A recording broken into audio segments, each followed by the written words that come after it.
Hi, this is PHYS30141 video 22. We're moving on now to section 4 of the course, which is where we talk about reflection, refraction and scattering of electromagnetic radiation.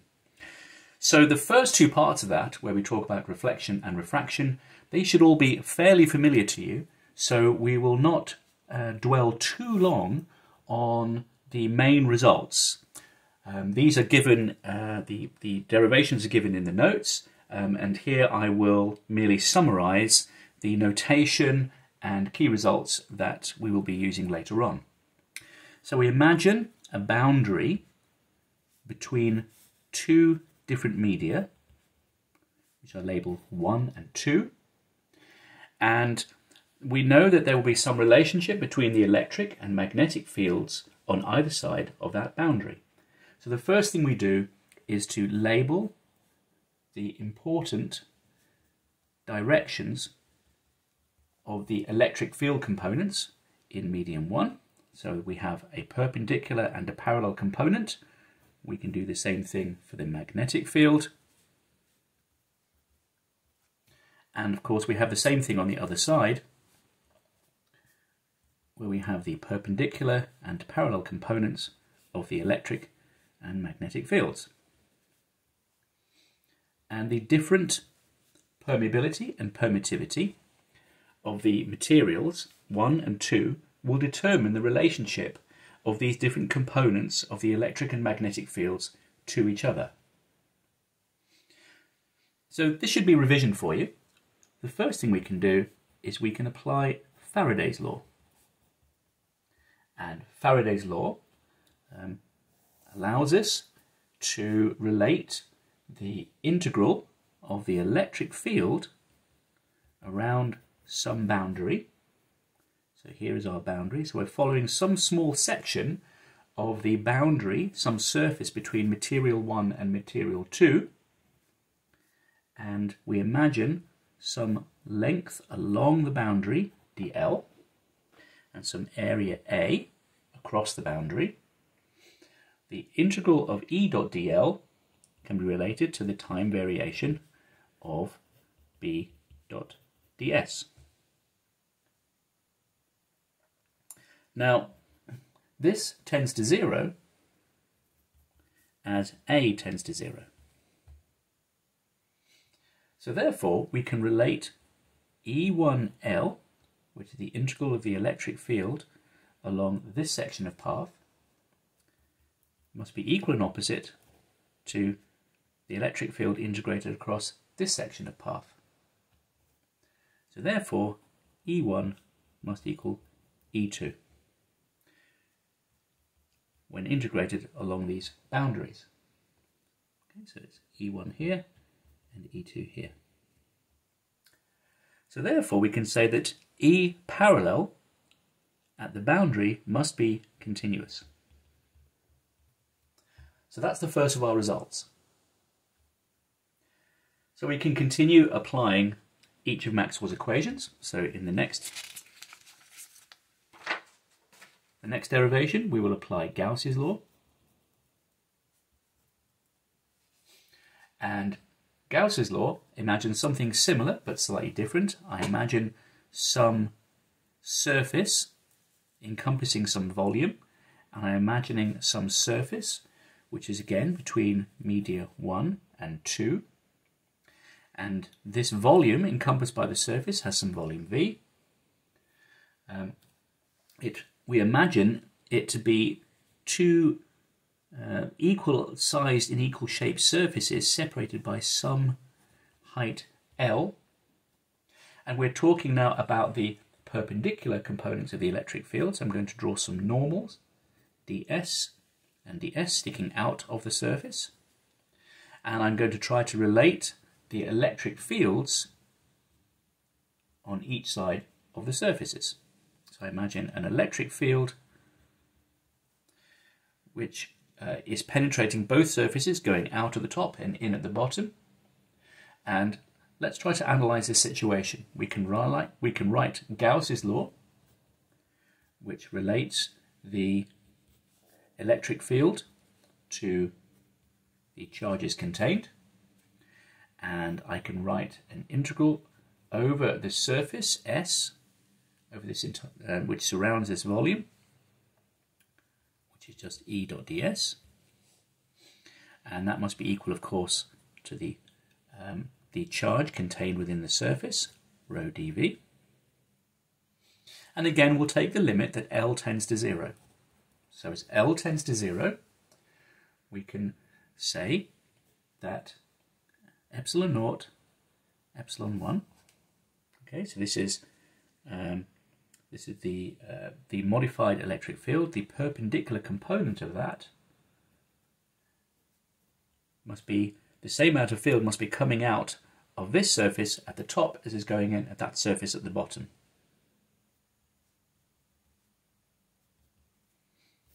Okay, multiplied by the area, and that must be related to the amount of charge contained on the surface, which is rho s, some charge rho s, again times the area.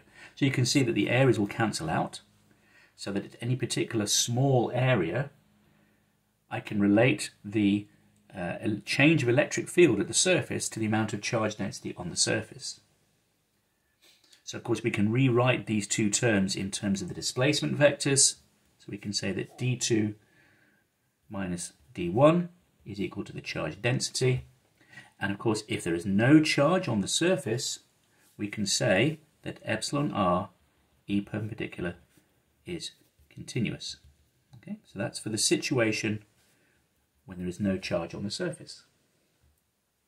Now our third case is just the same as the second case, with the difference that we can say del dot B equals 0 for magnetic fields, and therefore B perpendicular is continuous across the surface. Continuous, there we go. Now our final case is a little harder,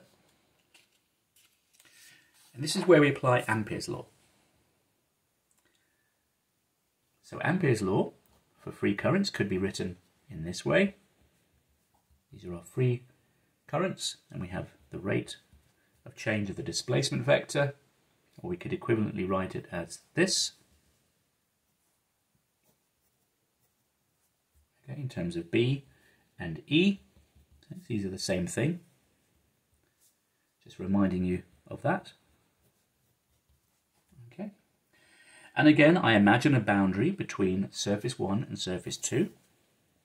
So here's, sorry, between medium 1 and medium 2. And I imagine a magnetic field, H, which has some orientation with respect to the surface. And I'm going to draw some boundary, and this defines a plane. This plane is a plane in which H1 and H2 reside. So this boundary has some width h across the boundary between region 1, and medium 2, and again I have some length L in this direction. And why would H1 and H2 be different? Well, there could be currents flowing normally to this boundary, and it's those currents which give rise to the difference in H1 and H2. So let's integrate over that surface, S, again, this is a surface here. Okay, so the integral of curl H dot ds. Okay, we can say from Stokes' theorem, this is equal to the integral of H dot dl. So the integral of curl of H over that surface is equal to the integral of H around the line bounding that surface. Okay, that's Stokes' theorem. And we can relate that to the current, which is flowing through the surface, normally to the surface. That's what these surface currents here are supposed to be representing. That's J dot ds.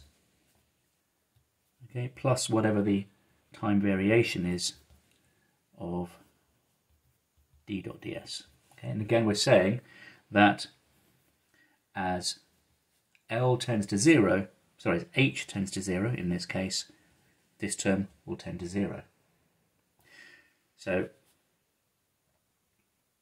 we can write that H1 parallel times L, okay, so I integrate H1 along that boundary there, minus H2 parallel L must be equal to JS perpendicular L. Okay, so we're saying that the difference between the integral of H along this boundary and the integral of H along that boundary must be equal to the amount of current flowing perpendicularly. So remember, H is in the plane of this page, but the currents are coming out of the page. And of course we can let L tend to 0, so we can just cross all of those out. So at any particular point, the change in the value of H at that point must be equal to the current density at that point. Now in reality, I can have a surface where the currents are not just flowing in this way, they can flow in other directions as well. So really what I want to do is I imagine some surface, and I have, this is our boundary again. So H1 and H2 are in this rectangular plane, which is perpendicular to this surface here. Okay, so that's the way we're saying we have a normal that way. So this is the direction. This direction here is in the plane of this boundary. Okay, so this one here is pointing along that surface here. That's JS perpendicular, right? And if the direction of that JS changes within the surface, we need to account for that. And the more complete way to write that is that N crossed with H2 minus H1 is equal to minus JS, okay? Where N is the normal to the surface. Now let's look back again at what we mean by this surface current. So the concept of surface current density is of a finite amount of current which occurs in the infinitesimal layer of material. So if we have a perfect conductor, we can make a statement like this. But if we have a finite conductivity, then this infinitesimal layer, remember we've allowed these boundaries to collapse onto this line. If we have a finite conductivity, then this infinitesimal layer can no longer carry any current. So in the case of a finite conductivity, there can be no surface current, and therefore this term here must disappear. So because of that, we can say that H1 perpendicular take away H1 parallel take away H2 parallel must be equal to 0. So therefore H1 parallel is equal to H2 parallel, and therefore we have that H is continuous across a boundary if there's a finite conductivity. So in the next video we'll talk about the consequences of these boundary conditions on the passage of time-varying electric and magnetic fields, and we will rederive the equations of reflection and refraction.